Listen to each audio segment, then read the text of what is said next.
Next topic start करते हैं।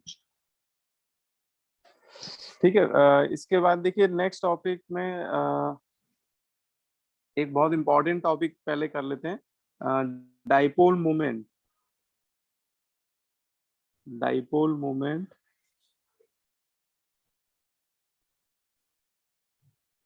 ठीक है। देखिए डाइपोल मोमेंट क्या होता है, उसको कैसे एक्सप्लेन किया जाता है और उसको कैसे कैलकुलेट करते हैं हम लोग। डाइपोल मोमेंट जो है वो किसी भी कोवेलेंट बॉन्ड की पोलरिटी को एक्सप्रेस करता है। ठीक है, क्योंकि हम लोग अगर बात करें तो कोवेलेंट बॉन्ड को दो कैटेगरी में डिवाइड करते हैं, पोलर एंड नॉन पोलर। ठीक है, अगर इसको ऐसे समझ लीजिए कि मान लीजिए कि कोई कोवेलेंट बॉन्ड है, कोवेलेंट बॉन्ड। ठीक है, तो जब भी किसी भी दो एटम के बीच में कोवेलेंट बॉन्ड बनता है तो उसको हम लोग दो तरह से पोलरिटी के बेसिस में दो तरह से कैटेगराइज कर लेते हैं, polar covalent bond and non polar covalent bond. ठीक है, नॉन पोलर। तो पोलरिटी को कैसे हम लोग डिटरमाइन करेंगे, जैसे आपको कुछ मॉलिक्यूल दे दिए जाए कोवेलेंटली बॉन्डेड, आपसे पूछा जाए कि बताइए इनमें पोलर कौन कौन से हैं या इनमें नॉन पोलर कौन कौन से हैं, तो ये हम लोग बेटा डाइपोल मोमेंट के बेसिस पे बता सकते हैं। ठीक है, डाइपोल मोमेंट को म्यू से रिप्रेजेंट किया जाता है, इसका जो सिंबल है वो म्यू होता है। और इसको निकालने का भी हम लोग तरीका भी सीखेंगे। तो अगर किसी मॉलिक्यूल पे net dipole moment non zero आता है, अगर किसी मॉलिक्यूल पे net dipole moment non zero आता है तो ऐसे मॉलिक्यूल को हम लोग पोलर मॉलिक्यूल बोलते हैं। ऐसे मॉलिक्यूल को पोलर मॉलिक्यूल बोलते हैं। ठीक है, लेकिन अगर किसी मॉलिक्यूल का नेट डाइपोल मोमेंट जीरो आने लगता है देन इसको क्या बोलते हैं हम लोग, नॉन पोलर। ठीक है, तो पोलरिटी को हम लोग दो तरह से डिफाइन करते हैं किसी भी मॉलिक्यूल में।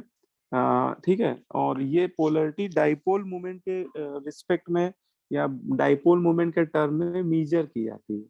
ठीक है, बोलिए, बात समझ में आ रही yes yes sir. Sir. Yes sir.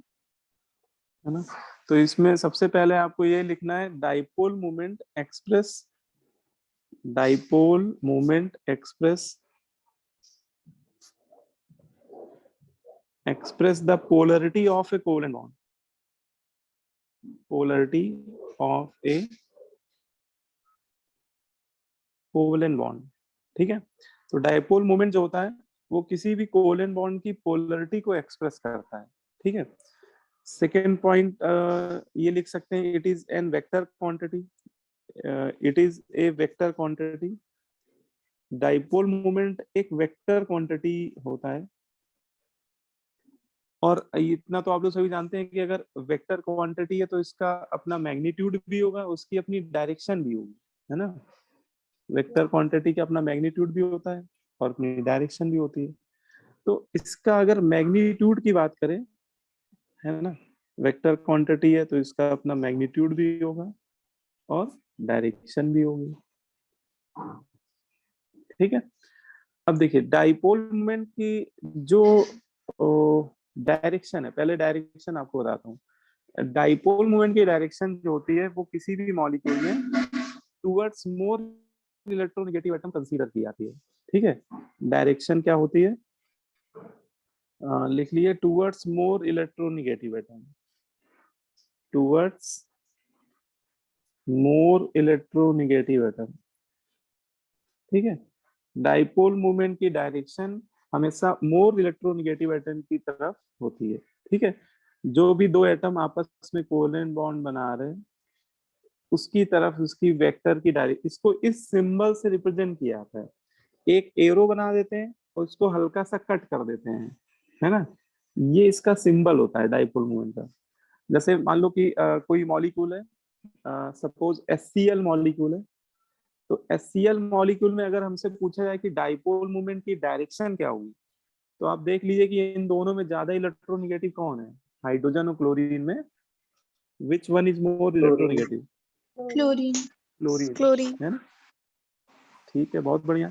तो क्लोरीन ज्यादा इलेक्ट्रोनेगेटिव, तो इसमें डाइपोल मोमेंट की जो डायरेक्शन होगी वो टुवर्ड्स क्लोरीन होगी। डाइपोल मोमेंट की डायरेक्शन किधर होगी, टुवर्ड्स क्लोरीन एटम।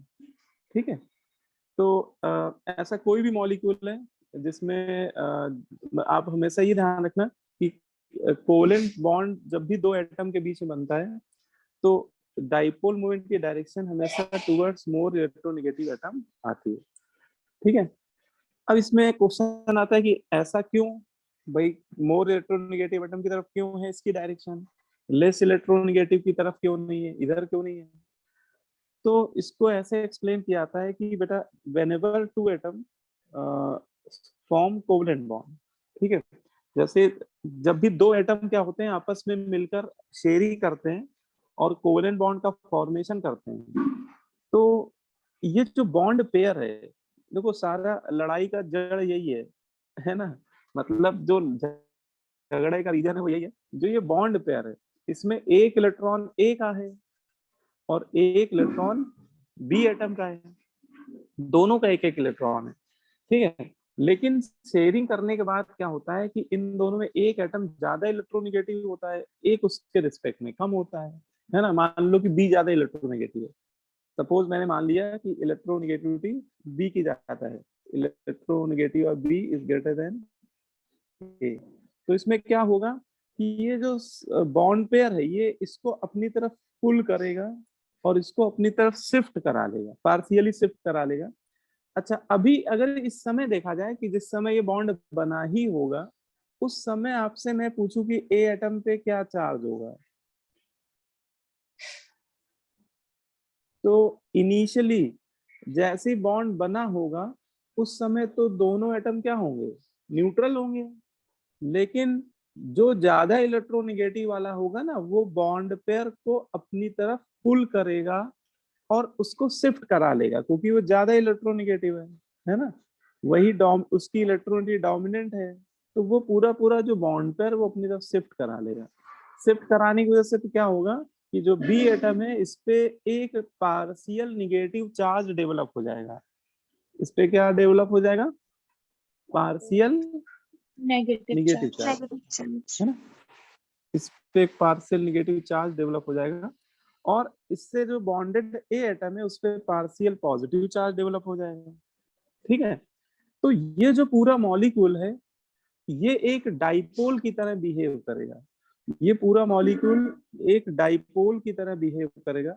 जब इसको एनएमआर स्पेक्ट्रोस्कोपिक मेथड से देखे जाते हैं इस तरह के मॉलिक्यूल तो वो सिलिंड्रिकल शेप के दिखते हैं, मतलब ऐसे मॉलिक्यूल का जो इलेक्ट्रॉन क्लाउड आपको देखने को मिलेगा वो ऐसे सिलिंड्रिकल शेप में देखने को मिलता है ना, जिसमें एक तरफ निगेटिव चार्ज डेंसिटी, एक टर्मिनल पे निगेटिव चार्ज डेंसिटी आ जाती है, एक टर्मिनल पे पॉजिटिव चार्ज डेंसिटी डेवलप हो जाती है, और इसी को हम लोग डाइपोल बोल रहे हैं। देखो डाइपोल का अगर आप संधि विच्छेद कर दो तो डाई प्लस पोल, तो डाई मतलब दो, पोल मतलब अपोजिट चार्जेस, अपोजिट चार्जेस।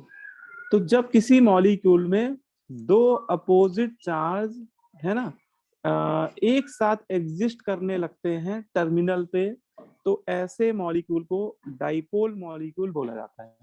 ऐसे मॉलिक्यूल को क्या बोलते हैं, डाइपोल बोलते हैं। ठीक है, और इसमें जो ज्यादा इलेक्ट्रोनेगेटिव है उसी की तरफ देखो, मेन तो कहानी है इलेक्ट्रॉन की, जिधर इलेक्ट्रॉन जा रहे हैं, जिधर इलेक्ट्रॉन डेंसिटी जा रही है उधर की तरफ ही मूवमेंट डेवलप हो जाता है उस मॉलिक्यूल को, और उस मूवमेंट को ही हम लोग क्या बोल रहे हैं, डाइपोल मूवमेंट। ठीक है, अब कोई पूछे कि भाई ये तो चलो समझ में आ गया कि इसकी डायरेक्शन जो है वो टुवर्ड्स मोर इलेक्ट्रोनेगेटिव है, क्योंकि इलेक्ट्रॉन डेंसिटी जिस एटम की तरफ शिफ्ट होगी उसी की तरफ मूवमेंट डेवलप हो जाएगा, है ना। अब इसका मैग्नीट्यूड कैसे निकालें भाई, ये तो वेक्टर क्वांटिटी है तो इसका डायरेक्शन तो समझ में आ गई, अब मैग्नीट्यूड कैसे निकालें। तो डाइपोल मूवमेंट का जो मैग्नीट्यूड होता है, ठीक है, इसका जो मैग्नीट्यूड होता है उसको कैसे लिखते हैं, देखो तो डाइपोल मोमेंट जो होता है ये दो चीजों का प्रोडक्ट होता है। पहला तो चार्ज, जो उन दो एटम पे चार्ज डेवलप हो रहे हैं वो charge multiply by there bond length, ठीक है, देखो Q यहाँ पे क्या है, चार्ज है, चार्ज प्रेजेंट ऑन एटम।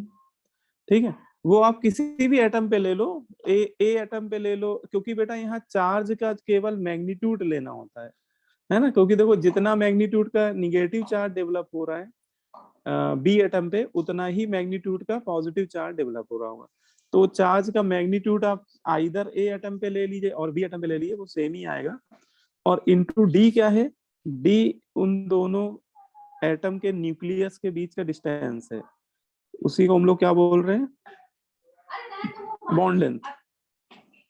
तो डी यहाँ पे क्या है, बॉन्ड लेंथ है। बोलो भाई, ये बात समझ में आ रही है? Yes sir. तो इसका ये फॉर्मूला है ना। अगर डाइपोल मोमेंट की कैलकुलेशन करनी होगी तो इस फॉर्मूले से हम लोग कर भी सकते हैं। अगर हमें चार्ज की वैल्यू पता चल जाए और बॉन्ड लेंथ की वैल्यू पता हो तो हम लोग निकाल भी सकते हैं। अब इसकी यूनिट भी पता होनी चाहिए, भाई इसकी यूनिट क्या है। तो नेक्स्ट लिख लिए यूनिट ऑफ डाइपोल मोमेंट।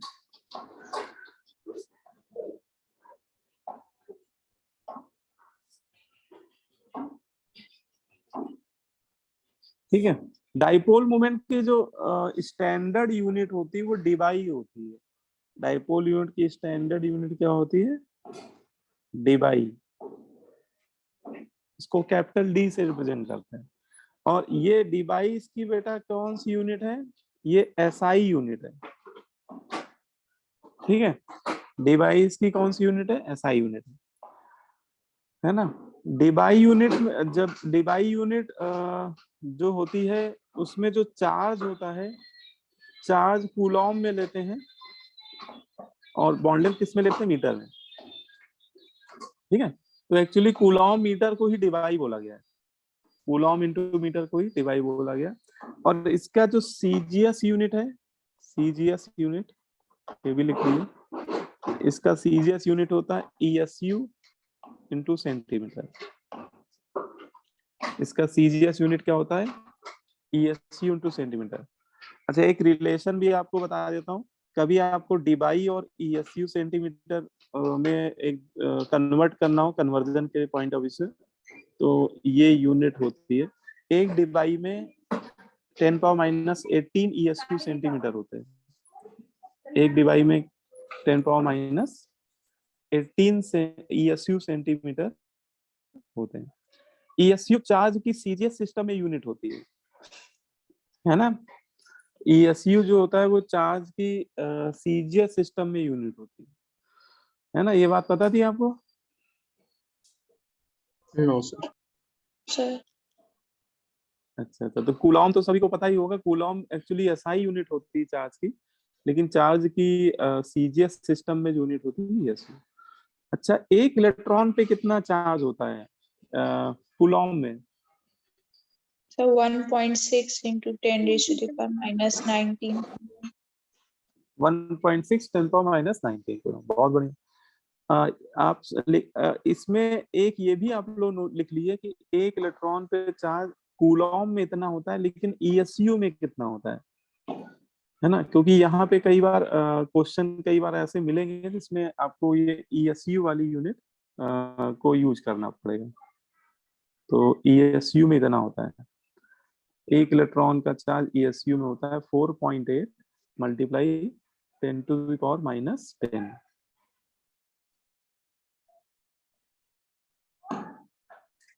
ठीक है, बस एज ए इंफॉर्मेशन, जैसे आपको ये याद है तो ये भी याद कर लीजिएगा, क्योंकि इसमें न्यूमेरिकल छोटे मोटे आपको मिलेंगे जिसमें कई बार ये ईएसयू वाली यूनिट हमें जरूरत पड़ेगी। ठीक है, इसका हम लोग यूज करेंगे। अब आते हैं कि ये तो बात समझ में आ गया डाइपोल मोमेंट क्या होता है। ठीक है, इसका मैग्नीट्यूड कैसे निकालते हैं, इसका magnitude charge present on atom multiply by bond length के बराबर होता है। ठीक है, डायरेक्शन समझ में आ गई है ना। अब ये कैसे बताएंगे कि कौन सा मॉलिक्यूल पोलर है कि नॉन पोलर है। ठीक है, तो उसके लिए कंडीशन आपको बताते हैं, how to check polarity. Condition for polar और नॉन पोलर। देखिए पोलरिटी कैसे चेक करेंगे, कौन सा मॉलिक्यूल पोलर है कौन सा नॉन पोलर है। तो उसमें बस सिंपल सी बात है कि अगर किसी मॉलिक्यूल का नेट डाइपोल मोमेंट आप निकालिए और नेट डाइपोल मोमेंट क्या आ जाए, अगर जीरो आ जाए, देन बोल दीजिएगा कि वो मॉलिक्यूल क्या है, नॉन पोलर मॉलिक्यूल है। ठीक है, लेकिन आपने अगर डाइपोल मोमेंट निकाला, नेट डाइपोल मोमेंट, और अगर वो नॉन जीरो आ गया तो वो मॉलिक्यूल कैसा हो जाएगा, पोलर। फिर वो पोलर हो जाएगा। तो पोलरिटी को चेक करना बिल्कुल सिंपल है, डाइपोल मोमेंट निकालना पड़ेगा। अब देखो जैसे क्वेश्चन कैसे दिए जाएंगे, क्वेश्चन पहले समझते हैं कुछ। तो सबसे पहले इसमें लिख लीजिए कुछ, हम लोग केस बना लेते हैं। सबसे पहले सबसे बेसिक केस पढ़ेंगे हम लोग, फॉर डाई एटॉमिक मॉलिक्यूल। सबसे पहले हम लोग बात करने जा रहे हैं डाई एटॉमिक मॉलिक्यूल की। देखिए डाइटॉमिक मॉलिक्यूल का मतलब एक मॉलिक्यूल में दो ही एटम होंगे, मतलब ऐसा मॉलिक्यूल जिसकी एटॉमिसिटी 2 होगी।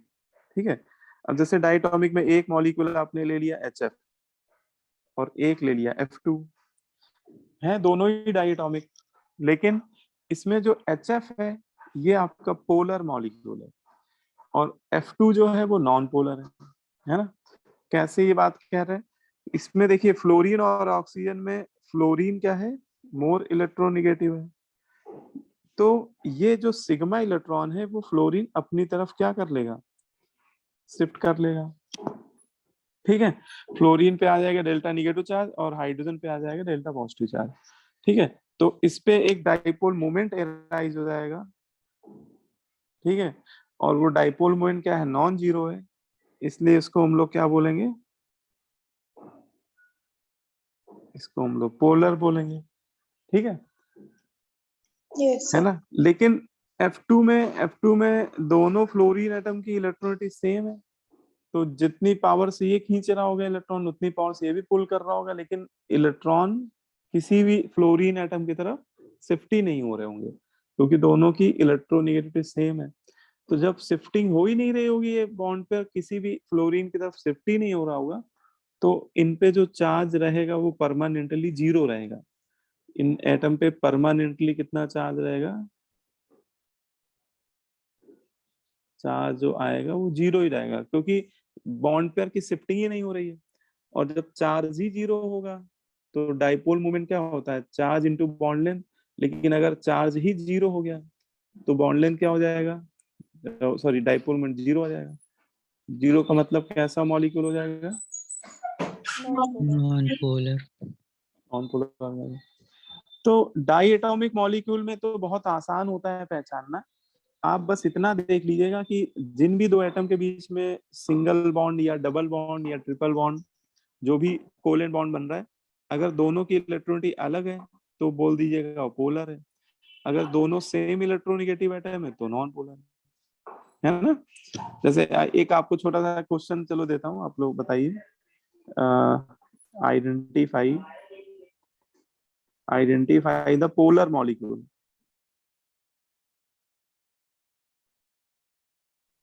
In following.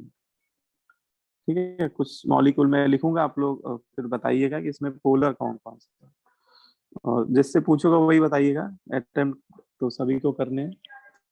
जैसे एक ऑक्सीजन, ठीक है, ऑक्सीजन ले लीजिए और नाइट्रोजन ले लिए, HBr,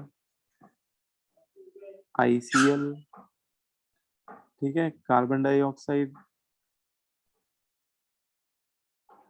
अभी चलो डाइटॉमिक ही लेते हैं क्योंकि अभी मैंने आपको डाइटॉमिक ही बताया ही है, तो डाइटॉमिक ही लेना सही रहेगा। आयोडीन,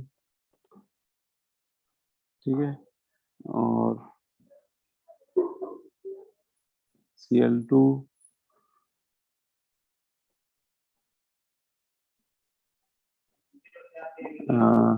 HD लिख लीजिए, HD। ठीक है, तो ऐसे आपको कोई भी मॉलिक्यूल दिए जा सकते हैं। तो SCN। अब जैसे इनमें आपसे पूछ रहा है बताइए कि कौन सा पोलर है कौन सा नॉन पोलर है ना, पोलर आपसे पूछ रहा है। तो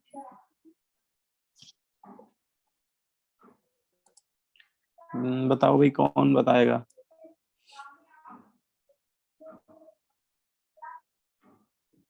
हाँ नंदनी बेटा बताओ, ऑक्सीजन कैसा है, पोलर है कि नॉन पोलर है? Sir non polar. Non polar, ठीक है, बहुत बढ़िया। ठीक है, तो ऑक्सीजन नॉन पोलर है ना, क्योंकि दोनों सेम इलेक्ट्रोनेगेटिव एटम है। तो यहाँ पे जो सिग्मा इलेक्ट्रॉन होंगे उनकी शिफ्टिंग हो ही नहीं पा रही होगी। ठीक है, दोनों बराबर पावर से खींच रहे होंगे। ठीक है, गुड। आदित्य सिंह बताओ बेटा, नाइट्रोजन कैसा है?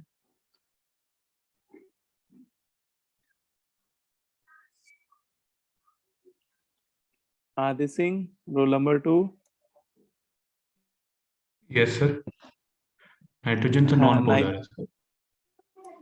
नॉन पोलर है, ठीक है, बिल्कुल सही, नॉन पोलर है भाई ये भी। ऑक्सीजन भी नॉन पोलर लिख दिया मैंने, और नाइट्रोजन भी। ठीक है, गुड। हाँ दीपिका बताओ बेटा, HBr कैसा है? सब पोलर है।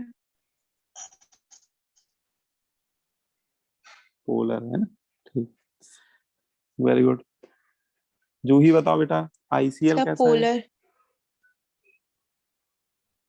पोलर है, ठीक है। मुझे लग रहा है ज्यादा ही आसान क्वेश्चन पड़ गया ये। पलक बेटा बताओ, आयोडीन कैसा है? Sir non polar. Non polar है, ठीक है, बहुत बढ़िया। प्रीतेश बताओ बेटा, प्रीतेश मिश्रा, मिश्रा जी बताइए, क्लोरीन कैसा है?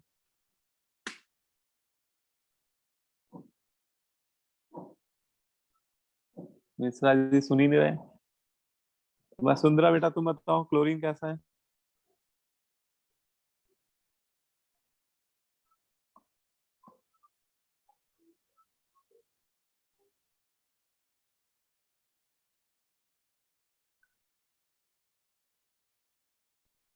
नबील बेटा बताओ, क्लोरीन सर कैसा है? नॉन पोलर है।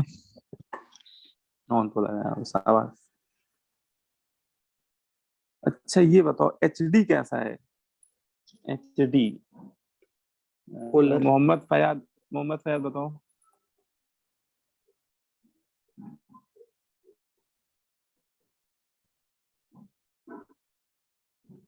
अंशुमन बताओ, कैसा है HD? Sir polar. पोलर है। अच्छा अंशुमन बताओ, इन सर दोनों में ज्यादा इलेक्ट्रोनेगेटिव कौन है? सर हाइड्रोजन नॉन ज्यादा पोलर है। इलेक्ट्रोनेगेटिव कि सर नॉन। ड्यूटेरियम?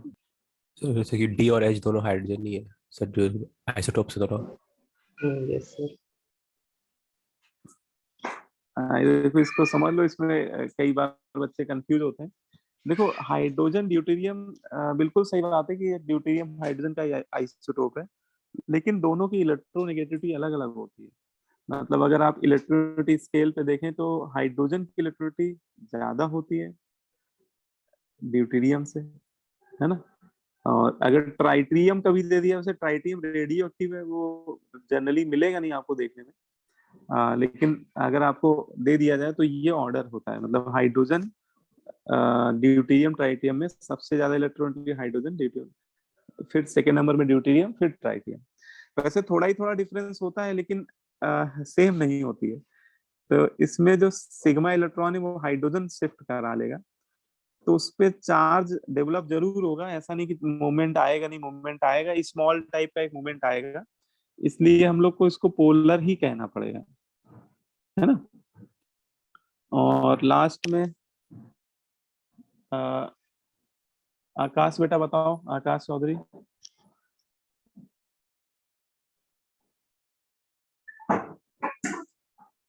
SCN कैसा है बताओ? Non polar sir. Non polar sir. क्यों बेटा नॉन पोलर क्यों है?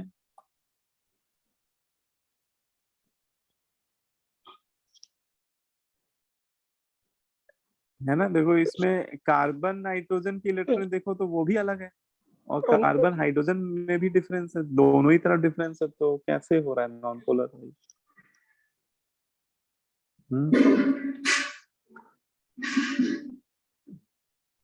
है ना, इसमें पोलर ही आएगा।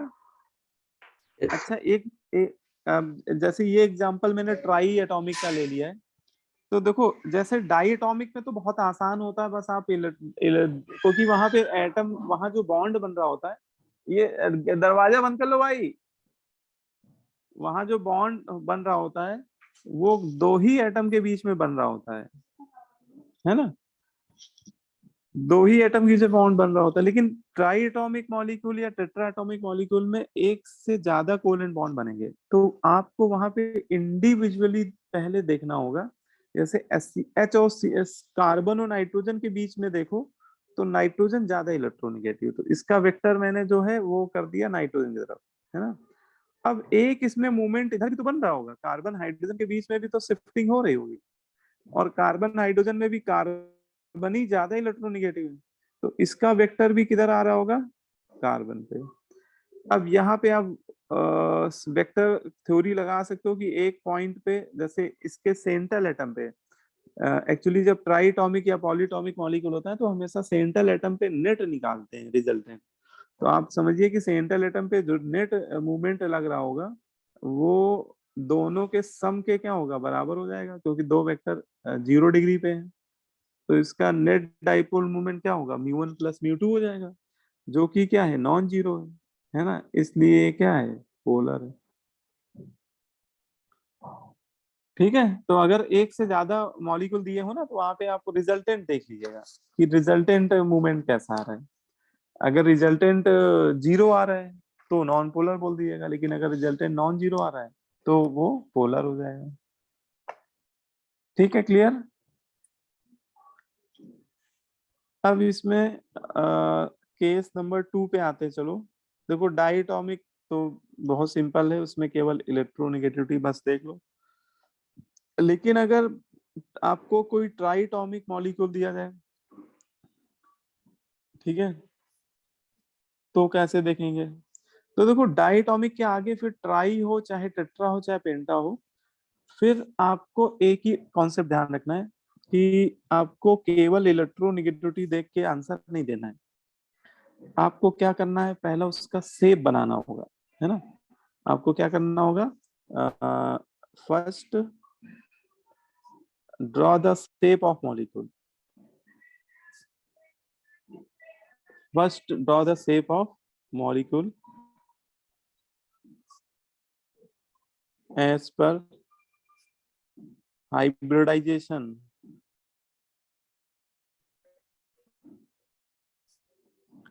and VSCPR theory। तो सबसे पहले में क्या करना होगा, हाइब्रिडाइजेशन और VSCPR थ्योरी को अप्लाई करते हुए शेप बनाना होगा, and then check the resultant dipole moment on central atom. फिर आपको उसका जो सेंट्रल एटम होगा मॉलिक्यूल का, उस पे रिजल्टेंट डाइपोल मोमेंट निकालना होगा। ठीक है, जैसे समझिए इस बात को कि क्या मतलब है इसका। जैसे आपसे बोला जाए, चलो एक क्वेश्चन ही ले लेते हैं, आपसे पूछा जाए out of CO2 and SO2 which one is polar.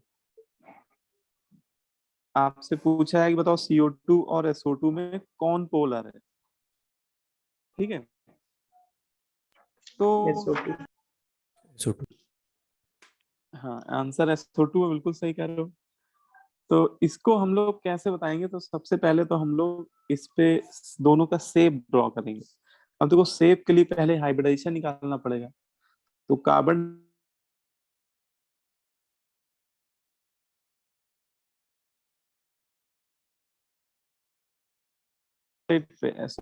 sp2 आ जाएगा। अब कार्बन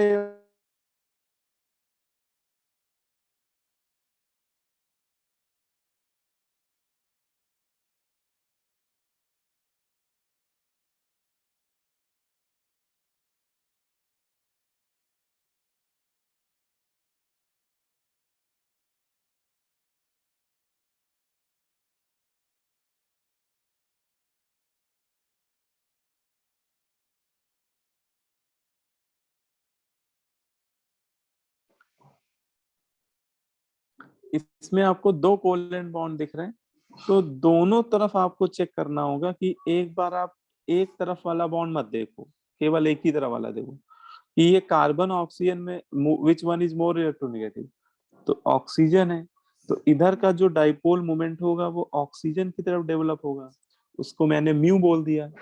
और बेटा इधर लेफ्ट साइड में भी तो एक कोवेलेंट बॉन्ड बन रहा है ना, और इसके जो इसके सिग्मा और पाई इलेक्ट्रॉन होंगे वो कौन शिफ्ट करा रहा होगा, वो अपनी तरफ खींच रहा होगा ऑक्सीजन, तो इधर साइड जो मोमेंट डेवलप होगा उसको भी म्यू ही बोलेंगे, क्योंकि दोनों एटम सेम है ना, यहाँ पे इधर भी कार्बन ऑक्सीजन है, इधर भी कार्बन ऑक्सीजन है, तो दोनों का मूवमेंट सेम होगा। तो अब देखें तो इसके सेंट्रल एटम को एक पॉइंट मान लीजिए, सेंट्रल एटम पे 2 फोर्स लग रहे हैं, है ना, म्यू म्यू, तो यहाँ पे रिजल्टेंट क्या आ जाएगा, म्यू नेट 0 आ जाएगा, क्योंकि दोनों वेक्टर कितने एंगल पे हैं, 180।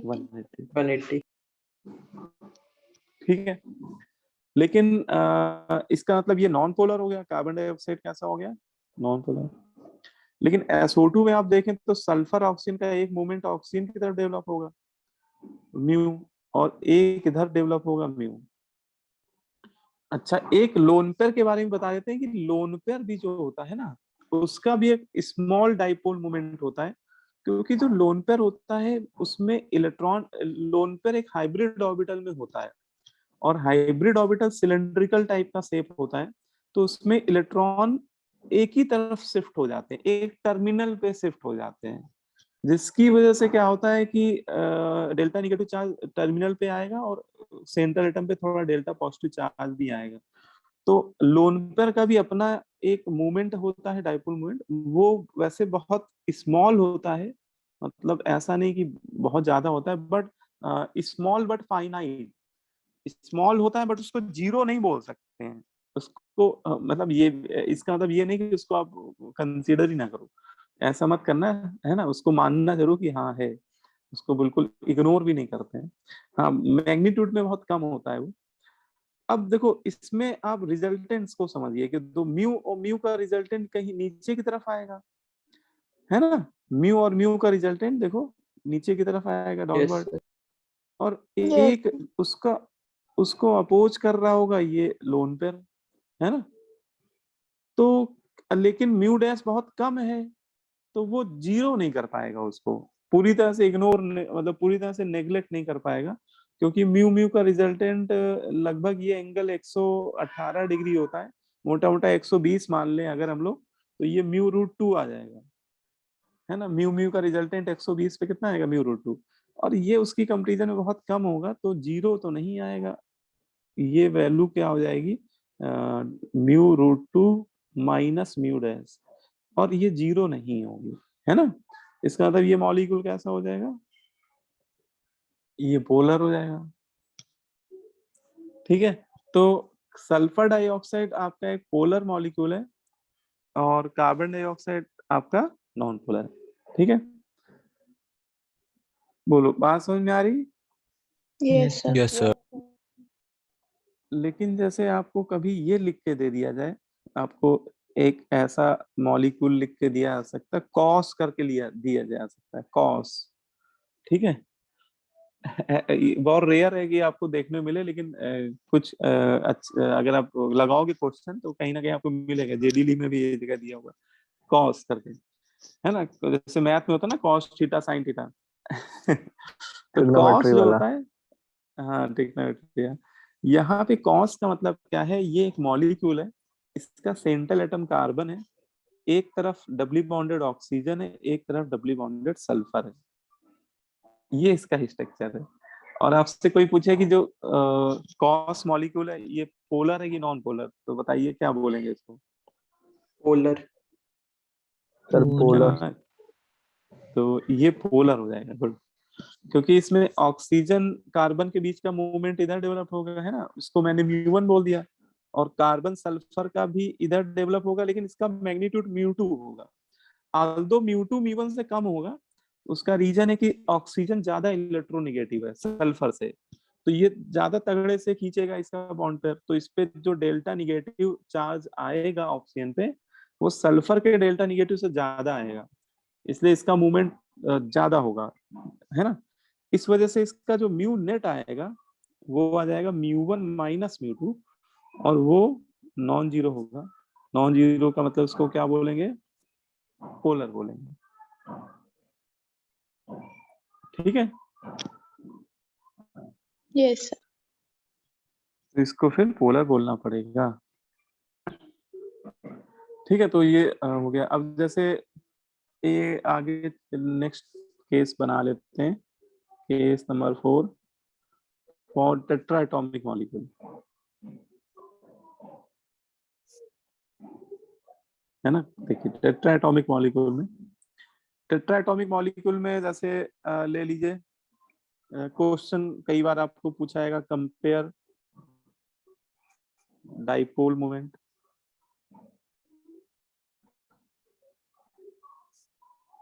ऑफ बोरॉन ट्राइफ्लोराइड, अमोनिया,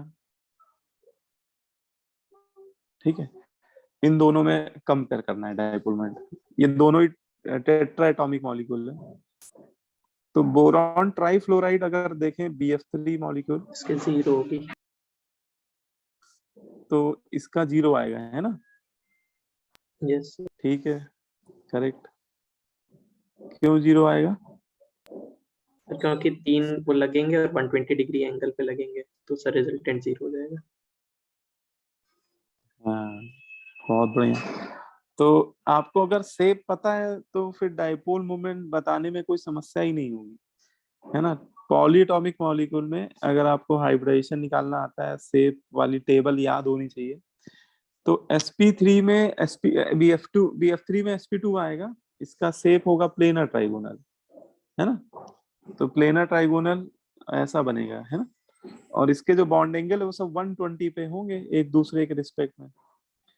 तो इसमें अगर आप मूवमेंट देखेंगे तो 3 अलग अलग मूवमेंट डेवलप होंगे, एक बोरॉन फ्लोरीन के बीच में। वैसे डायरेक्शन तो फ्लोरीन की तरफ ही होगी, फ्लोरीन ज्यादा इलेक्ट्रोनेगेटिव है, तो ये तीनों वेक्टर बनेंगे।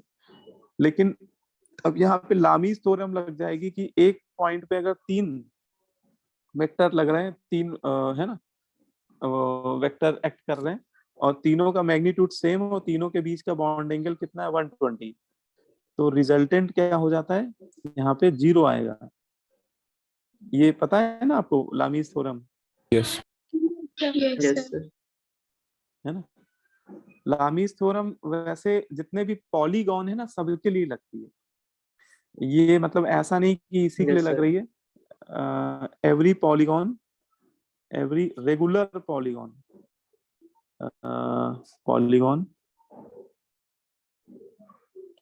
फॉलोज लामीज थ्योरम, ठीक है। जैसे एक ट्रायंगल मान लेते हैं कि एक ट्रायंगल है, रेगुलर ट्रायंगल है, मतलब उसको मैथमेटिक्स की लैंग्वेज में समझ लो कि इक्विलेटरल ट्रायंगल है, ठीक है। कि एक इक्विलेटरल ट्रायंगल में 3 एटम बैठ गए सेम, तो इसका जो नेट रिजल्टेंट आएगा वो 0 आएगा, डाइपोल मोमेंट का म्यू म्यू म्यू, ये 0 आएगा। ऐसे ही स्क्वायर में भी बोल सकते हैं कि जैसे एक स्क्वायर टाइप का शेप है, स्क्वायर प्लेनर, बहुत से मॉलिक्यूल आप देखोगे स्क्वायर प्लेनर टाइप के होते हैं, तो वहां पे भी लामीज थ्योरम लग जाएगी।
नेटवर्क चला गया था अभी।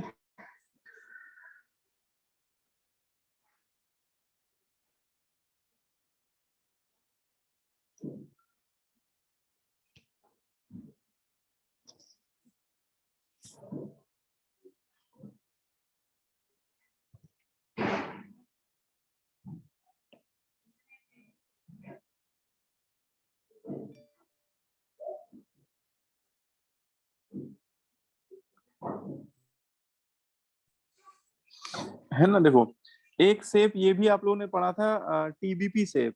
टीबीपी शेप मतलब समझ लो, ट्राइगोनल बाइपिरामिडल, है ना, जैसे पीसीएल 5 का शेप ऐसा ही होता है।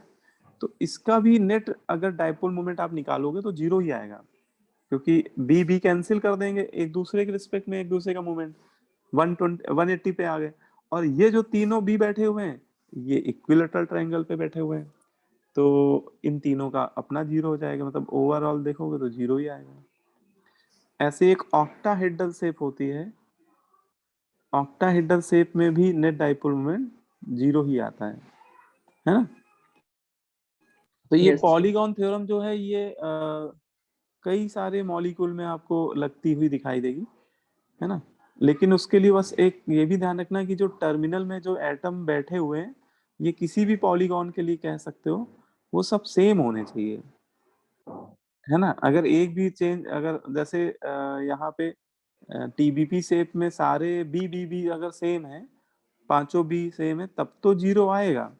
लेकिन एक भी बी अगर डिफर हो गया है, बी की जगह सी एटम हो गया, तो फिर जीरो नहीं होगा, ठीक है।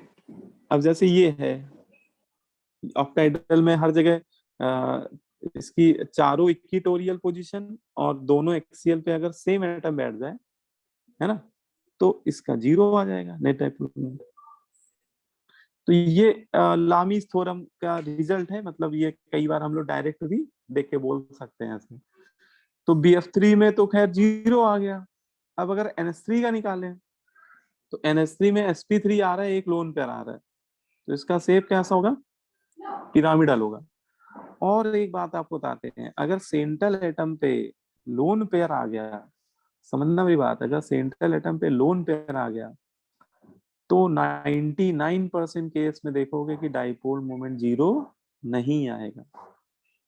सेंट्रल एटम के पास अगर क्या आ गया, लोन पेयर, तो मैक्सिमम केस में, एक दो एक्सेप्शनल केस तो मिल ही जाएंगे केमिस्ट्री में, आप दौड़ोगे तो उनको अगर छोड़ दिया जाए तो मैक्सिमम केस में आप देखोगे डाइपोल मोमेंट क्या आएगा, नॉन Non-zero. जीरो, है ना। अब जैसे अमोनिया का ही देखो, अमोनिया का पिरामिडल शेप होता है, तो इसमें तीन मूवमेंट तो नाइट्रोजन हाइड्रोजन के रिस्पेक्ट में बनेंगे, तीन डाइपोल मूवमेंट। वैसे नाइट्रोजन ज्यादा इलेक्ट्रोनेगेटिव होता है, तो सारे वेक्टर नाइट्रोजन की तरफ आएंगे, है ना।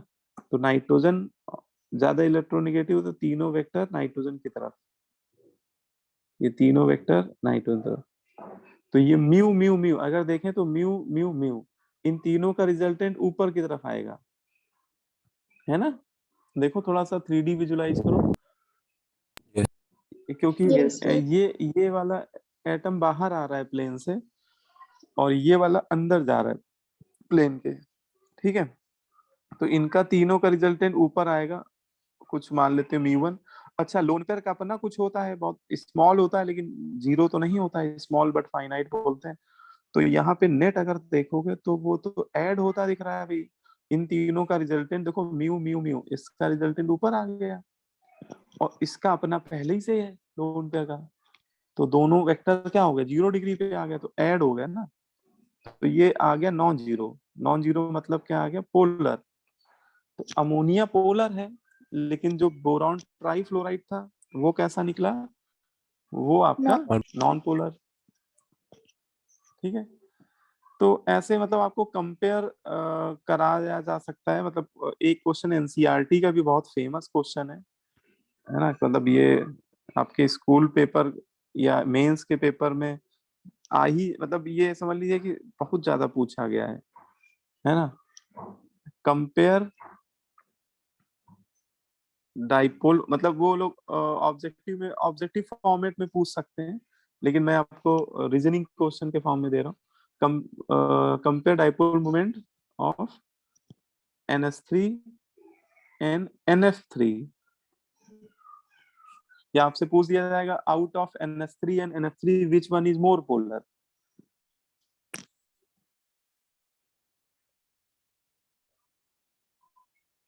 ठीक है, तो आपको जैसे इन दोनों में ही कंपेयर करके बताना है कि ज्यादा पोलर कौन सा है।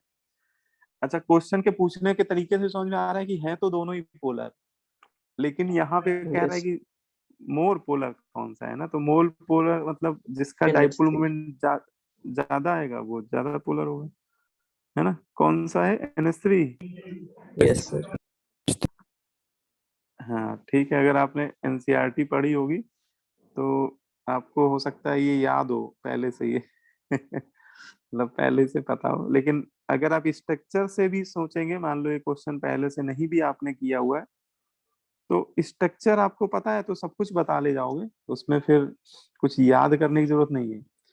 अब जैसे अमोनिया है तो अमोनिया में नाइट्रोजन ज्यादा इलेक्ट्रोनेगेटिव है ना, उसका कोई भी एक कोवेलेंट बॉन्ड देखो तो नाइट्रोजन मोर इलेक्ट्रोनेगेटिव है, तो उसके सारे बॉन्ड पेयर जो होंगे वो नाइट्रोजन की तरफ शिफ्टेड होंगे, तो उसके जो तीनों मूवमेंट डेवलप होंगे टुवर्ड्स नाइट्रोजन। ठीक है, और लोन पेयर का अपना, तो यहाँ पे देखा जाए तो म्यू म्यू का म्यू म्यू म्यू इन तीनों का रिजल्टेंट अगर देखो, नाइट्रोजन हाइड्रोजन का भी ये ऊपर आ रहा है और लोन पेयर का भी ऊपर ही है ना। तो नेट अगर निकाले तो वो कुछ ऐसा आ रहा है, μ1 प्लस म्यू डैश। लेकिन NF3 में देखें तो फ्लोरीन जो है वो नाइट्रोजन से मोर इलेक्ट्रोनेगेटिव है, तो इसमें मूवमेंट जो डेवलप होगा वो फ्लोरीन के तरफ डेवलप होगा, टुवर्ड्स फ्लोरीन एटम, है ना। तो उसके सारे मूवमेंट फ्लोरीन की तरफ डेवलप होंगे। तो अगर आप इनकी डायरेक्शन देखो, है ना, म्यू म्यू म्यू, तो इन तीनों का रिजल्टेंट डाउनवर्ड आ रहा होगा, नीचे तरफ, है ना, नाइट्रोजन के रिस्पेक्ट में अगर देखें। और हाँ, लोन पेयर काफी होगा। बोलो भाई। यस तो सर। यहाँ पे म्यूनेट निकाले तो वो μ1 माइनस म्यू डैश, मतलब लोन पेयर का मूवमेंट इन जो बॉन्ड पेयर के मूवमेंट को अपोज कर रहा है इसमें, जबकि अमोनिया में बॉन्ड पेयर का मूवमेंट, डाइपोल मूवमेंट, और लोन पेयर का क्या कर रहा था, रीइंफोर्स कर रहा था, मतलब सेम डायरेक्शन में था, है ना। अब ऐसे समझ लो कि दो वेक्टर के सम में और दो वेक्टर के डिफरेंस में ज्यादा कौन सा होगा, Some. है ना? दोनों का सम ही ज्यादा होगा, तो इसका मतलब अमोनिया मोर पोलर है किससे, NF3 से। ठीक है, बोलो, समझ में आ रही बात? Yes, sir. ना, तो ये हम लोग को पता होना चाहिए अमोनिया फ्लोरीन से ज्यादा पोलर होता है। अच्छा, एक आपको ऑर्गेनिक, कई बार आपको ऑर्गेनिक में भी दिए जा सकते हैं एग्जाम्पल, है ना। लिख लो dipole moment in organic molecule.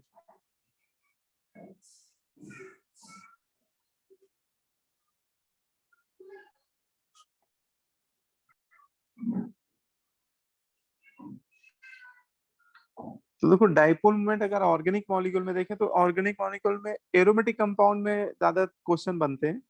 देखो एरोमेटिक कंपाउंड में से बेंजीन की बात करें, अच्छा कोई बताओ मुझे बेंजीन का अपना डाइपोल मोमेंट क्या होगा, बेंजीन का अपना डाइपोल मोमेंट 0.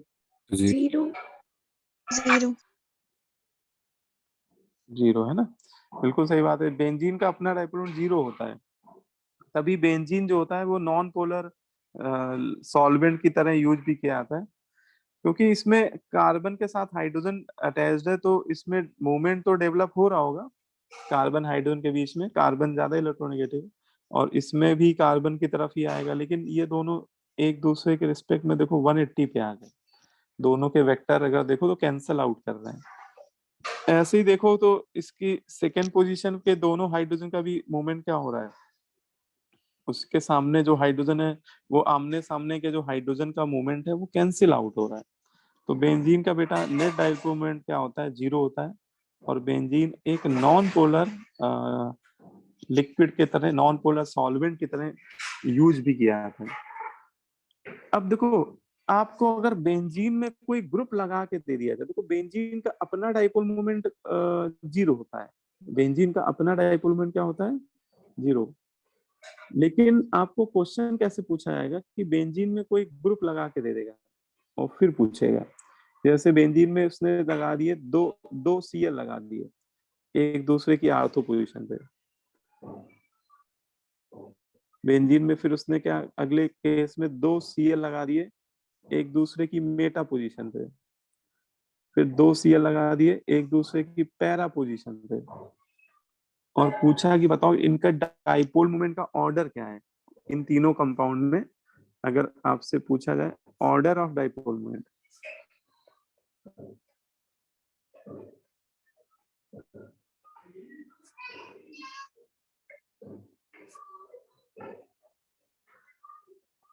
ठीक है, तो बताइए क्या ऑर्डर होना चाहिए इन तीनों में? थर्ड में लीस्ट हो। सबसे ज्यादा सबसे कम थर्ड में होगा। सबसे कम थर्ड वाला। हाँ, सबसे कम थर्ड वाला होगा। ठीक है, थर्ड वाले का तो 0 ही हो जाएगा एक तरह से देखो तो। और सबसे ज्यादा किसका होना चाहिए? Sir ortho. आर्थ वाले का, बिल्कुल सही है। तो यहाँ पे बिल्कुल सही कह रहे हो, आर्थ वाले का सबसे ज्यादा, फिर मेटा वाले का, फिर पैरा वाले का।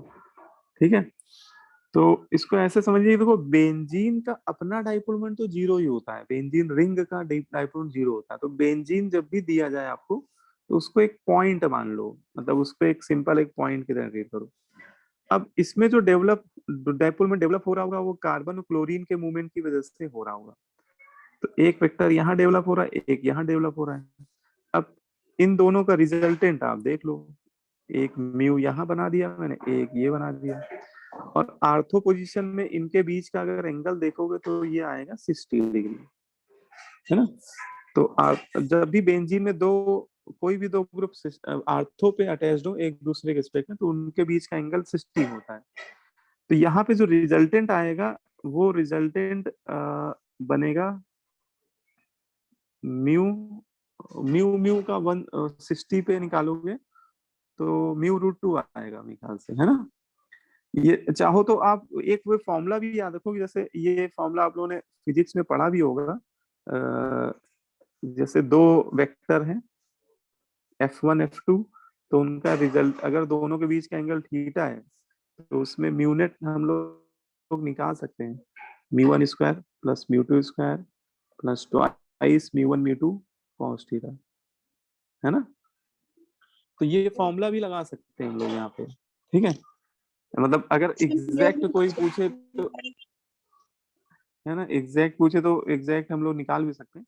तो शायद वो म्यू रूट 2 ही आएगा, अगर म्यू म्यू अगर रख दो आप तो mu square 2 mu square 2 mu square और कॉस 60 कितना होता है 1/2 होता है। Yes sir. Yes sir. हाँ, तो ये क्या आएगा म्यू रूट 3।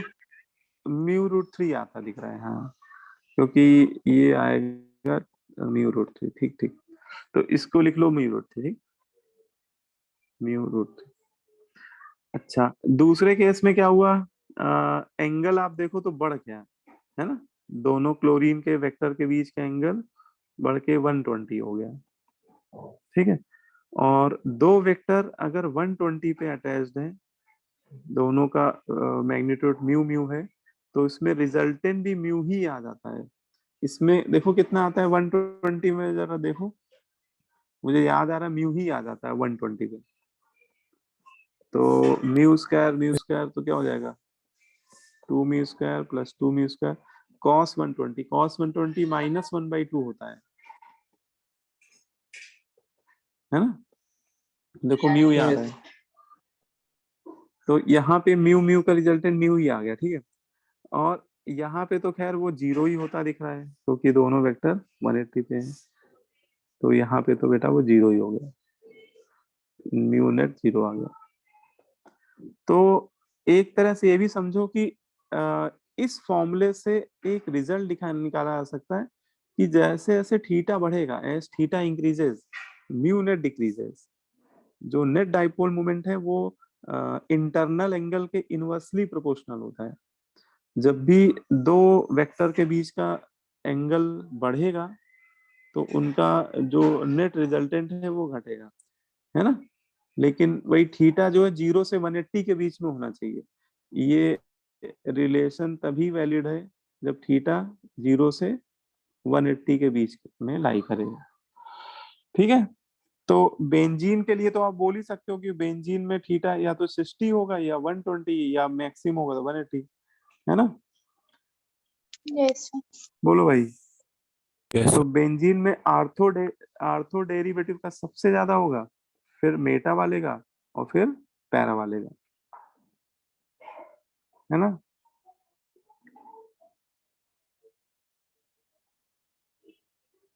बोलो, क्लियर हो रही बात। Yes sir. Yes. Yes, sir. तो चलो एक मैं क्वेश्चन दे रहा हूँ, आप लोग अटेम्प्ट करिए उसको। अच्छा, आप लोग ने अभी ज्योमेट्रिकल आइसोमर्स पढ़े नहीं है। चलो कोई बात No, नहीं पढ़े तो क्या हुआ, है ना, मैं पढ़ा देता हूँ उसको। देखो, अगर आपको कभी कार्बन कार्बन डबल बॉन्ड, मान लो कोई एल्कीन दिया जाए, और एल्कीन में आपको अगर same group same side attach करके दे दिया जाए, जैसे मान लो यहाँ ब्रोमीन लगा दिया और इस कार्बन पे भी ब्रोमीन लगा दिया, और दोनों ब्रोमीन इस डबल बॉन्ड के प्लेन के एक ही तरफ लाई करते हैं, तो इसको सिस फॉर्म बोलते हैं। इस ज्योमेट्रिकल आइसोमर को क्या बोलते हैं?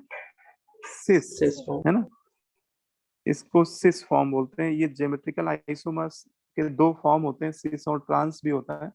और ट्रांस तब बोलते हैं जब सेम ग्रुप अपोजिट साइड लाई कर रहे हैं, डबल बॉन्ड के अपोजिट प्लेन पे लाई कर रहे हो। जैसे ये वाला स्ट्रक्चर ट्रांस है, इसमें एक ब्रोमीन डबल बॉन्ड के ऊपर वाली प्लेन पे लाई कर रहा है, एबव द प्लेन लाई कर रहा है, लेकिन वही सेम ब्रोमीन जो सेकंड कार्बन पे अटैच्ड है वो बिलो द प्लेन लाई कर रहा है। तो एडजेसेंट कार्बन पे जो सेम ग्रुप है, अगर वो अपोजिट साइड पे लाई करें with respect to plane of double bond, तो ऐसे ज्योमेट्रिकल आइसोमर को ट्रांस बोलते हैं, ट्रांसफॉर्म। अब आपसे अगर मैं बोलूं कि एक इन दोनों में कंपेयर करना है डाइपोल मोमेंट, तो बताइए सिस का डाइपोल मोमेंट ज्यादा होगा कि ट्रांस का? cis का ज्यादा होगा। Sir six. है ना, सिस वाले का ज्यादा होगा, बिल्कुल सही बात है। तो ये आप समझ सकते हो कि क्यों ज्यादा होगा, है ना, क्योंकि इसमें जो मूवमेंट डेवलप होंगे वो एक तो कार्बन ब्रोमीन के बीच में होगा म्यू, और एक कार्बन हाइड्रोजन के बीच का होगा कुछ म्यू1 मान लेते हैं उसको। ऐसे इधर कार्बन ब्रोमीन के बीच का म्यू और कार्बन हाइड्रोजन का म्यू1। तो नीचे अगर उसका रिजल्टेंट देखें तो अच्छा, कार्बन कार्बन डबल बॉन्ड में तो मोमेंट ही नहीं डेवलप होगा, है ना। तो इसको तो एक पॉइंट मान लो बस। तो इस पे म्यू प्लस म्यू1 इधर आएगा और म्यू प्लस म्यू1 इधर आएगा। अब दो वेक्टर का रिजल्टेंट आएगा यहाँ पे, ये रिजल्टेंट जो आएगा म्यू नेट वो 0 तो नहीं आएगा, तो समझ में आ रहा है ना। तो 0 नहीं आएगा तो ये क्या हो गया, पोलर। तो सिस फॉर्म जो होती है, सिस ज्योमेट्रिकल आइसोमर पोलर होते हैं। लेकिन इसी का अगर ट्रांसफॉर्म देखो तो दोनों का म्यू म्यू क्या हो जाएगा, कैंसल आउट, है ना। हाँ, ये दोनों कैंसिल आउट हो जाएगा। इधर ये वाला कैंसिल आउट हो जाएगा, म्यू वन कैंसिल आउट हो जाएगा, तो इसका नेट क्या आ जाएगा, 0 आ जाएगा।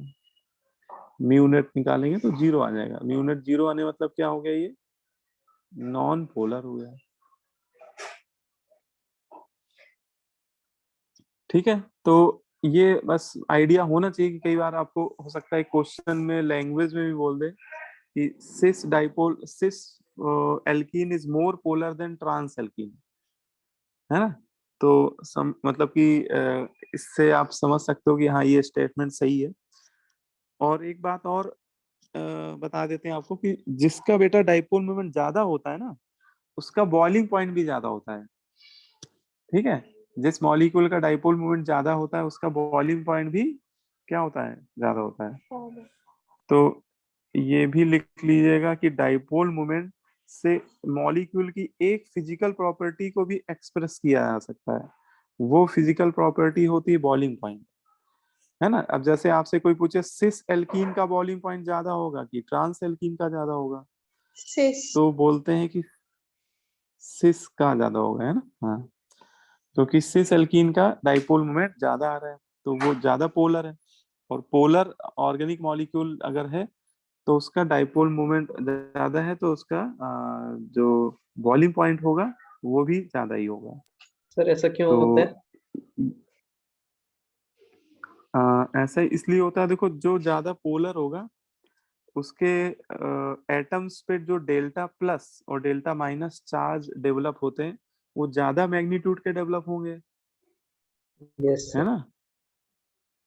और डेल्टा प्लस और डेल्टा माइनस जितने ज्यादा मैग्नीट्यूड के डेवलप होंगे तो उनके किन्हीं दो मॉलिक्यूल के बीच में जो वांडरवाल फोर्स लगेंगे, ठीक है, वो ज्यादा स्ट्रॉन्गर वांडरवाल फोर्स लगेंगे, है ना।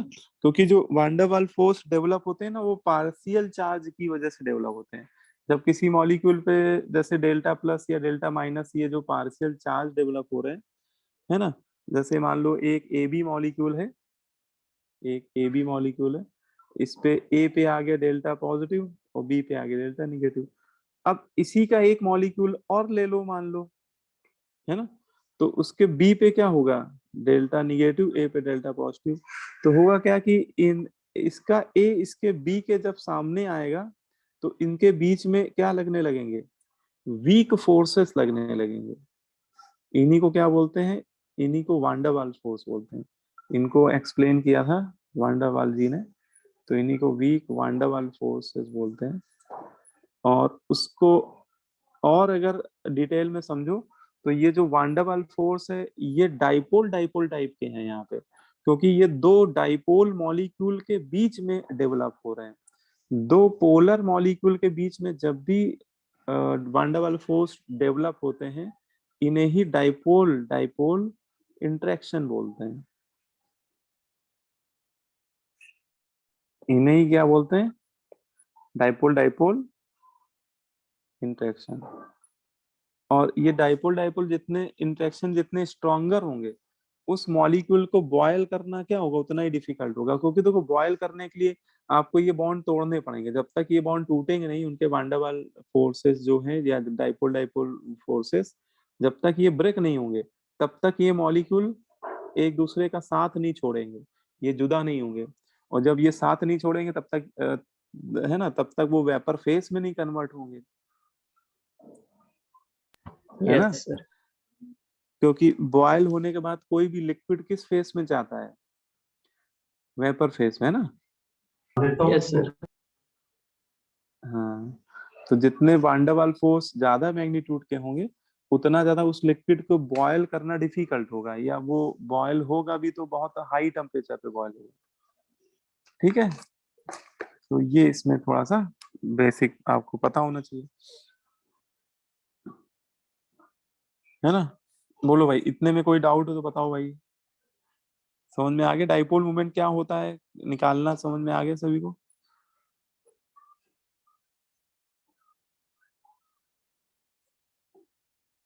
नहीं आया अभी।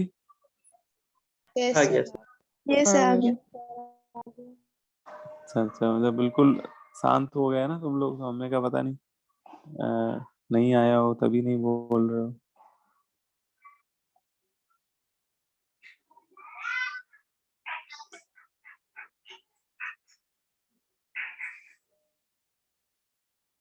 चलो फिर आगे बढ़ते हैं ना। इसमें एक क्वेश्चन चलो कर लो फिर आगे बढ़ते हैं, इससे मुझे यकीन हो जाए तुम लोग आ ही गया। लिख लो, हाउ मेनी ऑफ फॉलोइंग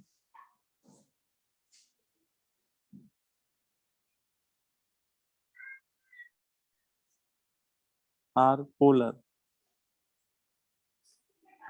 ठीक है। आपको मैं कुछ मॉलिक्यूल लिख के दे रहा हूँ, आप लोग को बताना है कि वो पोलर कितने कितने मॉलिक्यूल पोलर है। जैसे पहले लिख लो carbon tetrachloride number 1, number B लिख लो क्लोरोफॉर्म,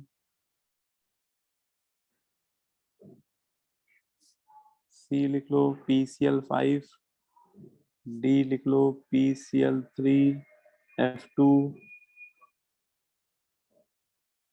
E लिख लो आप SF6, F Br F5, G ICl3, H xenon difluoride, xenon tetrafluoride,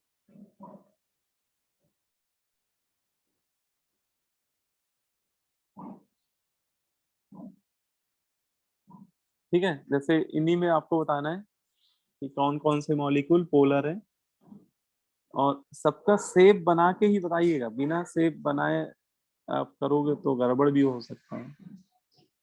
तो सबका शेप ड्रॉ करके फिर बताइए।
हो गए, अटेम्प्ट हो गए बेटा? Yes sir. Yes. बताओ फिर। अच्छा पहला वाला बताओ फर्स्ट। CCl4 कैसा है? नॉन पोलर है। Non non polar CCl4 non polar है, ठीक है ना? क्लियर है सभी को? नॉन पोलर है क्यों? है ना, क्योंकि इसका शेप आपने देखा होगा टेट्राहेड्रल आया होगा, है ना? और टेट्राहेड्रल में रेगुलर, टेट्राहेड्रल भी तो रेगुलरी ज्योमेट्री हो गई।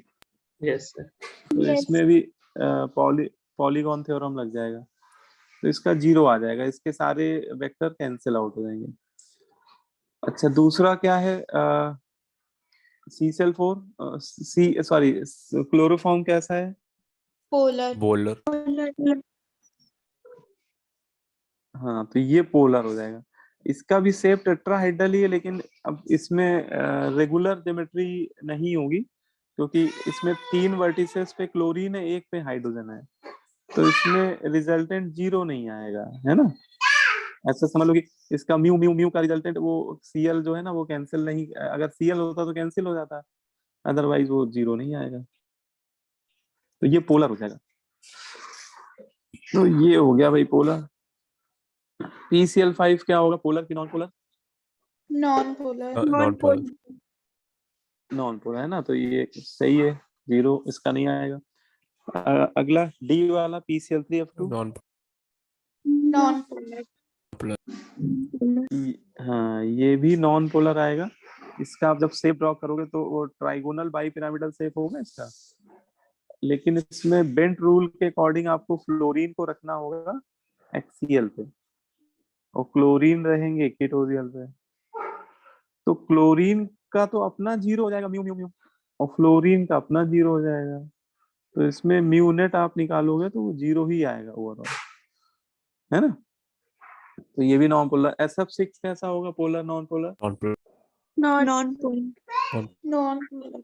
हाँ नॉन पोलर, ठीक है गुड। इसका भी जीरो ऑक्टाहेड्रल शेप होगा और रेगुलर पॉलीगॉन थ्योरम के अकॉर्डिंग जीरो हो जाएगा। BRF5 polar. पोलर। हाँ, ये पोलर हो जाएगा। इसमें एक लोन पेयर आएगा, अगर आप इसका शेप आप बनाओगे BRF5 में, पहले तो हाइब्रिडाइजेशन निकालोगे आप, 5 सिग्मा, एक लोन पेयर, सम आएगा 6 sp3d2। sp3d2 में ज्योमेट्री का बेस होता है स्क्वायर, स्क्वायर बनाओगे आप, है ना पहले। फिर ब्रोमीन सेंट्रल एटम है, और ये आपको याद होगा कि इसमें स्क्वायर वाले बेस में जब sp3d2 हाइब्रिडेशन होता है तो लोन पेयर जो होता है वो इक्वेटोरियल पोजीशन ऑक्युपाई करता है, sorry lone pair axial position occupy करता है ना। Yes, ठीक है, sir. तो ये सेव हो जाएगा। इसमें फ्लोरीन का तो कैंसिल होता दिख रहा है ना। ये जो इक्वेटोरियल वाले फ्लोरीन है इनका तो कैंसिल होता दिख रहा है, लेकिन ये जो लोन पेयर है और ये जो बॉन्ड पेयर है, इन दोनों का कैंसिल नहीं हो पाएगा, है ना। तो इस वजह से ये पोलर हो जाएगा। ठीक है। ICl3 कैसा होगा? Non polar. Non polar. ICl3 non polar होगा? नहीं भाई, पोलर है ये। सर पोलर होगा। पोलर है। हाँ, इसका शेप बनाओ, T शेप है इसका। शेप बना के देखो, T शेप, और आप शेप बनाओगे तो तभी क्लियर ही होगा वो। पॉलीटॉमिक में बेटा बिना शेप बनाए बता पाना पॉसिबल ही नहीं होता है ना। तो कभी भी इसमें जल्दीबाजी मत करो। ICl3 था ना, हाँ ICl3 में ICl Cl ये बन गया T, और दो लोन पेयर भी तो होंगे आयोडीन में। आयोडीन के पास 7 इलेक्ट्रॉन होते हैं, 7 में 3 शेयर कर दिया और 2 लोन पेयर बच गए। अब इसमें देखो, ये जो इक्वेटोरियल, ये जो एक्सियल वाले हैं इनका तो जीरो हो जाएगा भाई, लेकिन इक्वेटोरियल का नहीं जीरो होगा, क्योंकि लोन पेयर का म्यू डैश और इसका पूरा पूरा म्यू होगा। तो इक्वेटोरियल में जो तीनों है ना, 2 लोन पेयर 1 बॉन्ड पेयर, इनका रिजल्टेंट जीरो नहीं आएगा, है ना। इतनी तो फिजिक्स हम लोग की अच्छी आई है यार। Yes sir. इसमें देखो, इसमें मैंने आपको वेक्टर का रिजल्टेंट ही देखना है ना। तो कोई बड़ी बात नहीं, बस आपको शेप पता होनी चाहिए। अब जीनॉन डाइफ्लोराइड है, अब इसका क्या होगा बताओ।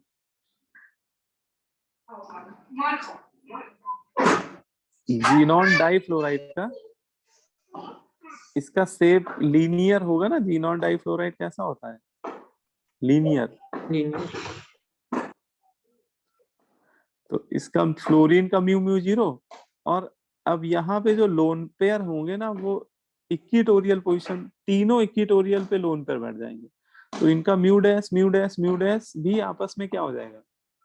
जीरो हो जाएगा। ये नॉन पोलर हो जाएगा, है ना। Yes sir. तो ये जैसे मैंने बोला था ना कि कुछ एक्सेप्शनल केस भी मिलेंगे कि लोन पेयर होने के बाद भी जीरो आ जाएगा, तो ये इसको आप बोल सकते हो कि ये इसी टाइप का है। जीनॉन डाइफ्लोराइड, इसमें सेंटर एटम पे लोन पेयर है, फिर भी वो रिजल्टेंट जीरो आ रहा है, क्योंकि वो तीनों लोन पेयर एक दूसरे के रिस्पेक्ट में 120 पे आ रहे हैं। ठीक है, जीनॉन टेट्राफ्लोराइड क्या होगा, polar non polar? Non polar. Non polar. हाँ, ये भी नॉन पोलर होगा। गुड। जीनॉन O2F2 ये पोलर है। इसमें शेप बनाओ इसकी पहले, है ना? हाँ, पहले इसमें हाइब्रिडाइजेशन निकाल लो। तो हाइब्रिडाइजेशन निकालोगे तो 2 सिग्मा और 2 ऑक्सीजन के सिग्मा, 4 सिग्मा, और इलेक्ट्रॉन 2 चले गए फ्लोरीन के साथ और 4 चले गए इसके साथ, 6 चले गए, बचा 1 लोन पे, है ना? हाँ, sp3d में 1 लोन पेयर भी जिंदाबाद है। तो sp3d में ज्योमेट्री का बेस ट्रायंगल हो जाएगा और lone pair occupy equatorial position. sp3d में लोन पेयर इक्वेटोरियल पे आएगा। ज्यादा इलेक्ट्रोनेगेटिव फ्लोरीन है वो एक्सियल पे चला जाएगा और डबली बॉन्डेड एटम इक्वेटोरियल पे आ जाएंगे। तो इसमें देखो जीरो नहीं आएगा। एक्सियल वाले तो जीरो कर देंगे एक दूसरे का, लेकिन इक्वेटोरियल वाले जो एटम है ना उनके रिस्पेक्ट में जीरो नहीं आएगा। ठीक है, इसका क्या होगा? Non polar. नॉन पोलर है ना? हाँ, नॉन पोलर। ठीक है, क्योंकि तीनों म्यू म्यू म्यू 120 पे आ जाएंगे ना, तो नॉन पोलर। इसका क्या होगा? Non polar. Non non polar. Polar. नहीं भाई, ये पोलर है। देखो, इसमें एक चीज ये भी ध्यान रखना कि बेंजीन में अगर पैरा पोजीशन में कोई दो ग्रुप लगे हुए हैं तो हमेशा जीरो नहीं होता है। मतलब ये जैसे क्लोरीन लगाया था तो जीरो था, लेकिन OH लगाने पे जीरो नहीं आएगा, है ना? क्यों नहीं आएगा? तो इसमें लिख लो, एक नोट लिख लो आप लोग। देखो, बेंजीन में अगर पैरा पोजीशन पे अगर 2 ग्रुप लगे हों तो ऐसा नहीं कि हमेशा जीरो आएगा। उसका रीजन ये देखो, ऑक्सीजन पे अगर आप हाइब्रिडाइजेशन निकालो ऑक्सीजन पे तो ये आएगा sp3, है ना? क्योंकि 2 सिग्मा है, ये 2 लोन पेयर है। और sp3 में आप लोग सभी लोग जानते हो कि sp3 में और 2 लोन पेयर आते हैं तो कौन सा शेप होता है? V शेप होता है ना? sp3 में 2 लोन पेयर में V शेप आएगा।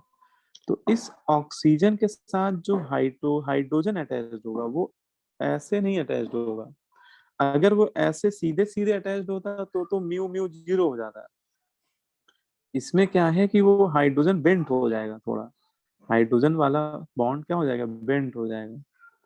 क्यों बेंट हो जाएगा? क्योंकि VSE पेयर थ्योरी के अकॉर्डिंग लोन पेयर थोड़ा सा क्या करेगा? रिपेल करेगा ना बॉन्ड पेयर को। तो ये शेप देखो वी टाइप का बनना चाहिए, ऑक्सीजन के रिस्पेक्ट में वी बनना चाहिए, ऐसे समझो। अब आप ऐसे इससे निकालो शेप। देखो, बेंजीन का तो अपना जीरो होता है। रिंग को तो आप ना ही देखो तो बेहतर है, रिंग को एक पॉइंट मान लो। अब आप ये देखो कि यहाँ पे एक मूवमेंट बन रहा होगा म्यू, एक मूवमेंट यहाँ बन रहा होगा म्यू, ठीक है, और लोन पेयर का थोड़ा थोड़ा होगा म्यू डैश म्यू डैश। तो आप इन चारों वेक्टर का रिजल्टेंट थोड़ा सोचो 3D में किधर आएगा, है ना? देखो, म्यू म्यू ऑक्सीजन हाइड्रोजन वाला ये और लोन पेयर के अपने, तो इनका रिजल्टेंट 3D में इधर कहीं आएगा। यस बोलो भाई, है ना? तो ये 3D में इधर कहीं आएगा। इसी को मैं थोड़ा पीछे खींच देता हूँ जिससे थोड़ा आपको एंगल पहचानने में आसानी होगी। ऐसे ही इधर भी देखो, तो इधर इस ऑक्सीजन ज्यादा इलेक्ट्रोनेगेटिव है, म्यू म्यू और म्यू डैश म्यू डैश, तो इन चारों का रिजल्टेंट भी इधर ही कहीं आएगा। और क्या ये एंगल 180 है ना? इनके म्यू नेट का बीच का एंगल देखो, तो नो म्यू सर। नेट का एंगल अगर देखो तो वो है ना 180 नहीं है, इसलिए इसका net dipole moment non zero आएगा और नॉन जीरो आने वजह से ये पोलर होगा। ठीक है, तो ये ध्यान रखना, मतलब कि ऐसा नहीं है कि पैरा पोजीशन पे कोई दो ग्रुप लग गए तो हमेशा जीरो होगा। वहां पे थोड़ा शेप को देखकर आंसर देना बेटर रहेगा। जैसे मैं कुछ एग्जांपल लिख देता हूँ इनके लिए, आप लोग डायरेक्ट भी बोल सकते हो। जैसे OH कभी लगा हो पैरा पे तो इसका म्यू जीरो नहीं आता है। वही ये OH वाला तो मैंने समझा ही दिया। ऐसे ही और भी एग्जांपल मिलेंगे। अगर SH लग जाए तो भी वो सिमिलर ही केस है, इसमें भी V टाइप का ही शेप बनेगा। या फिर OR लग जाए तो भी वही केस है ना। या फिर NH2 लग जाए, क्योंकि नाइट्रोजन पे भी एक लोन पेयर है तो वो भी बेंड कर देगा हाइड्रोजन को। तो इन केस में भले ही ये पैरा पे क्यों ना लगे हों, इनका नेट डाइपोल मोमेंट आप देखोगे एक्सपेरिमेंटली देखा जाता है कि नॉन जीरो आता है। तो ये सभी कैसे मॉलिक्यूल होते हैं, पोलर होते हैं। ठीक है, बोलो भाई। Yes, sir. Yes, sir. ठीक है, तो ये कुछ ऐसे एग्जांपल है कि हम लोग को पता होना चाहिए। या फिर इसको ऐसे समझ के याद कर सकते हो कि अगर सिंगल एटम पे मतलब बेंजीन के साथ जो एटम अटैच्ड है, अगर उसके पास लोन पेयर है, भले ही वो एक लोन पेयर क्यों ना हो, वही दोनों ग्रुप लग जाए पैरा पे तो जीरो नहीं आएगा उस केस में। ठीक है, क्योंकि वो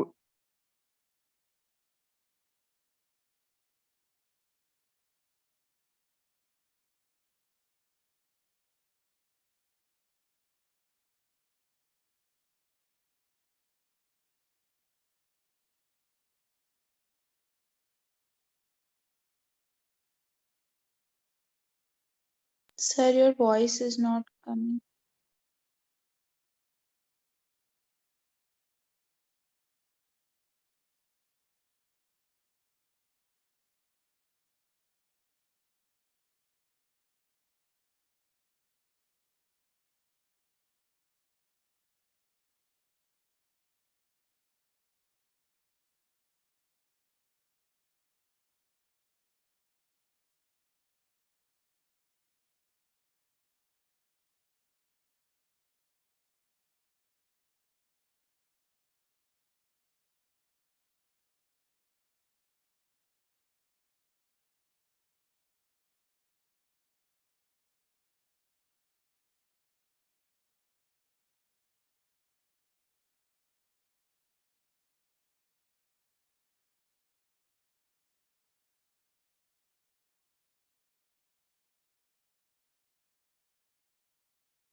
कितना टाइम हो गया अभी नेटवर्क है हुए? तो सर काफी टाइम हो अच्छा, तो फिर अब वैसे टॉपिक तो कंप्लीट ही है ये वाला डाइपोल मोमेंट, थोड़ा सा बस बचाना है, तुम लोग बता देते हैं।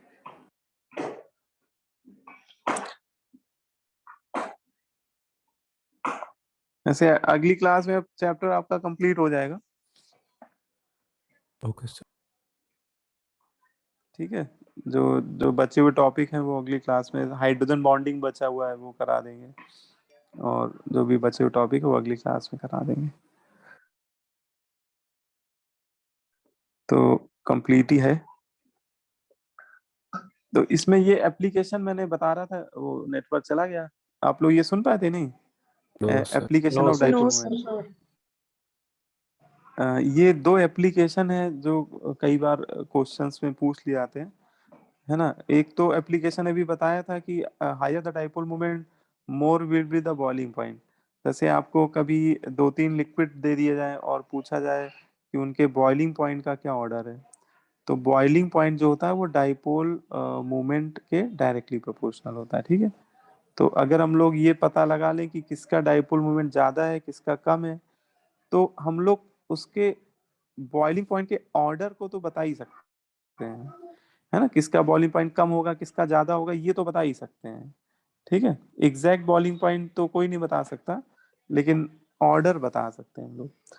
और एक ये भी है, to determine the percent of ionic character in covalent bond in covalent molecule, है ना। ये अभी हम लोग एक टॉपिक पढ़ेंगे फजान रूल, उसमें ये बोलेंगे कि जितने भी कोवेलेंट बॉन्ड होते हैं, है ना, उसमें कुछ परसेंट में आयनिक करेक्टर आ जाता है। मतलब कोई भी कोवेलेंट बॉन्ड 100% कोवेलेंट नहीं होता है ना। उसमें कुछ परसेंट में क्या आ जाता है, आयनिक करेक्टर आ जाता है। और उस आयनिक करेक्टर के परसेंट को कभी पूछा जाए क्वेश्चन में, तो हम लोग इस फॉर्मूले से कैलकुलेट भी कर सकते हैं। ये फॉर्मूला है percent of ionic character equal to experimental dipole moment divided by theoretical dipole moment multiply by 100, है ना। तो ये एक फॉर्मूला, इस फॉर्मूले से हम लोग एग्जैक्टली निकाल सकते हैं कि डाइपोल मोमेंट की मतलब कि कितने परसेंट में उसमें आ रहा है आयनिक करेक्टर, है ना। Yes, sir. इसमें एक चलो क्वेश्चन करा देते हैं तुम लोग को, तो उससे और क्लियर हो जाएगा ये फॉर्मूला क्या कहता है, मतलब इस फॉर्मूले से कैसे निकालते हैं हम लोग डाइपोल मोमेंट।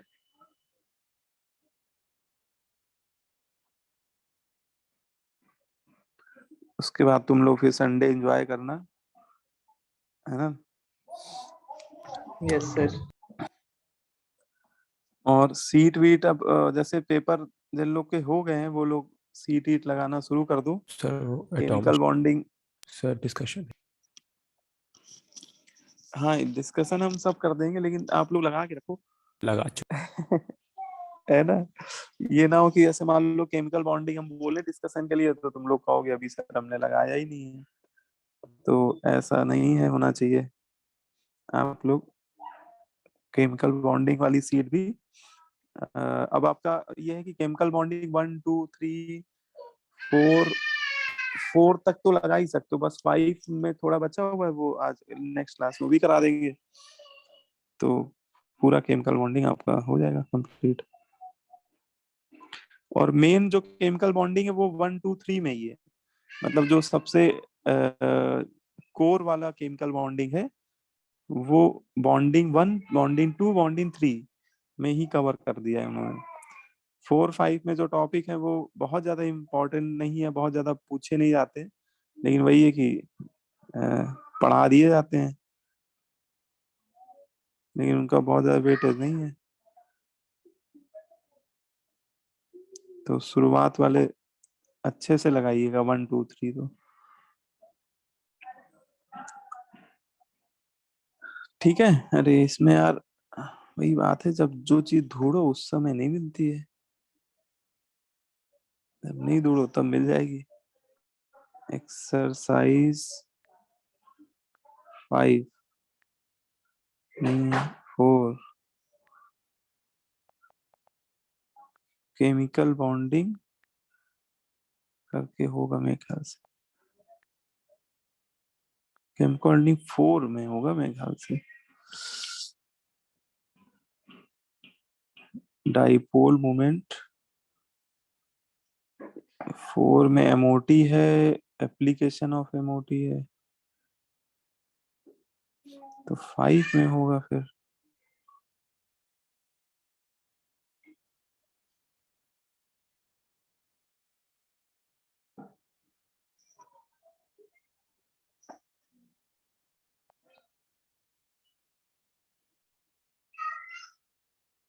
है ना, इसमें एक आप देख लीजिएगा, इसमें क्वेश्चन आपको केमिकल बॉन्डिंग 5 वाले में मिल जाएगा, एक एक्सरसाइज में भी पड़ा हुआ है क्वेश्चन, ये इसी फॉर्मूले पे वो लगता है, फॉर्मूला बस आपको मैंने पता होगा तो लगा ही लोगे आप लोग, ठीक है।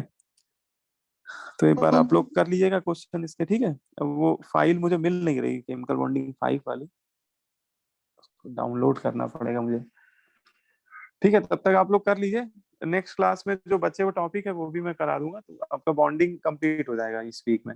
इस वीक में क्या पहली क्लास में ही हो जाएगा, बाकी फिर नया चैप्टर भी स्टार्ट कर देंगे, ठीक है ना। सर अगला क्या कराएंगे? अगला चैप्टर आपका केमिकल इक्विलिब्रियम होगा मेरे ख्याल से, अच्छा ठीक है सर, ठीक है सर। ओके है ना, केमिकल इक्विलिब्रियम होगा मेरे ख्याल, देख लेंगे। केमिकल इक्विलिब्रियम होगा, और ऑर्गेनिक में शायद जीओसी होगा। और सर ये थर्मोडायनेमिक्स check- इक्विलिब्रियम में आता है सर? नहीं, थर्मोडायनेमिक्स तो अलग चैप्टर है, वो तो केमिकल इक्विलिब्रियम के, वो थर्मोडायनेमिक्स हम लोग बाद में कराएंगे, पहले इधर अच्छा वाले अच्छा, करा देंगे। केमिकल इक्विलिब्रियम हो गया, ठीक है सर। ठीक है, चलो अच्छा, ठीक है। मैं फिर वाइंड अप कर रहा हूँ, है ना। ओके सर, आप लोग Sir, क्वेश्चन लगाइए। Thank you sir. thank you, sir. Thank you, sir. Okay बेटा।